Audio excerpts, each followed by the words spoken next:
Hi everyone, Foster here, and I'd like to spend a few minutes with you today talking about the situation in Greece and its implications for the world and for each of us.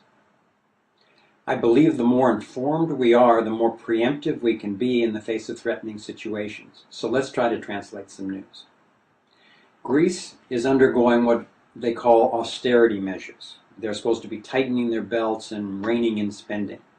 One translation of this that I would suggest is that they're supposed to be giving up anything they have left and starve if necessary in order to bail out Goldman Sachs and the Wall Street $32 trillion derivative scheme that's behind all of this, and then pay back the loans of fake money their corrupt government took on in their names. So we're seeing riots in the streets, we're seeing burning buildings, we're seeing hunger, hopelessness, and despair. Greece is in a classic death spiral. The debt is getting bigger while the economy is shrinking. But so are the rest of us. This is happening in virtually every country around the world. I want to suggest we're like debt slaves being harvested for our money and for our labor in the financial coup d'etat that Catherine Austin Fitts calls the breakaway civilization. Why does she call it that? Well, these people have most of the world's money.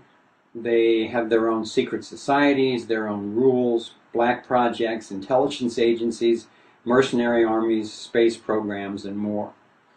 The so-called money masters have leveraged and interlinked the entire system so much that the default of Greece could start the inevitable falling of dominoes in banks and whole countries very soon. It could be months, it could even be weeks.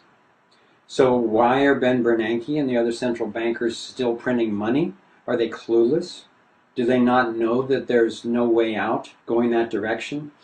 I think not. I suggest that they've been planning this inflation and timing the catastrophe. George Soros and the heads of the World Bank and the IMF have recently come public with their warnings about an imminent global financial collapse. Now, with their capability to manipulate such a scenario, they're apt to know. I think it's a classic problem, reaction, solution scenario. The problem? A global economic collapse, possibly in conjunction with a new war in the Middle East, maybe two. The reaction they're looking for? Our fear, our confusion, and our helplessness. The solution that I think that they're planning to bring forward? A global government funded by a mandatory global tax, enforced by world police, and a one world currency for everyone. And why are they doing this now? Well, one reason that not a lot of people know is that the Federal Reserve Charter, which was instituted in 1913, is a 100-year charter. So it comes up for renewal in August of 2013. And I don't think the powers that shouldn't be want to see that come up for a public referendum in any way, especially with how people are catching on now to what the Federal Reserve really is and does. The second reason, people are finding out so much about the banking system now and what's being done to people's lives that they're starting to take a stand more and more actively all the time. The banksters and the crooks are grabbing as much of this phantom money as they can, and they're running for the hills with it. They're turning it into precious metals and land. They're buying up, real commodities. They know that the blowback will be coming soon because it always has with so-called austerity. It's happened in Ecuador and Chile and Bolivia. It's happened in Japan. It's happened in the Soviet Union, Iceland, and many more. In the U.S., we can't afford to think that it can't happen here. In fact, I think that that's a major part of the plan because we're their major stumbling block to global governance. So let's look and see what they've done to prepare.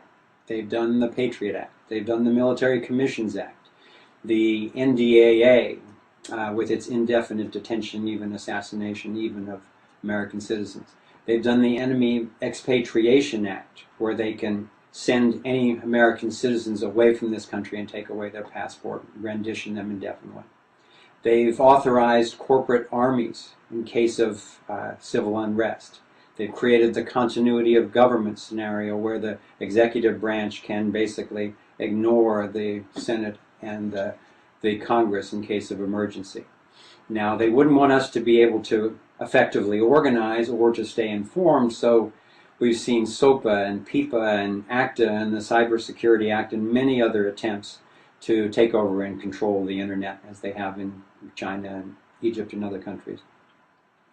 Rahm Emanuel has gotten special authorization for new police state measures in Chicago for the G8 and NATO summits that are coming up, and he's created in such a way that those capabilities will stay in place after the gatherings, setting a new precedent for the entire country.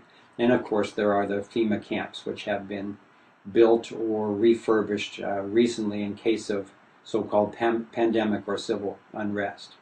What are the odds of all of this and much, much more happening by coincidence? I want to share a quote with you from Henry Kissinger in 1991 that I think sheds a lot of light on the situation.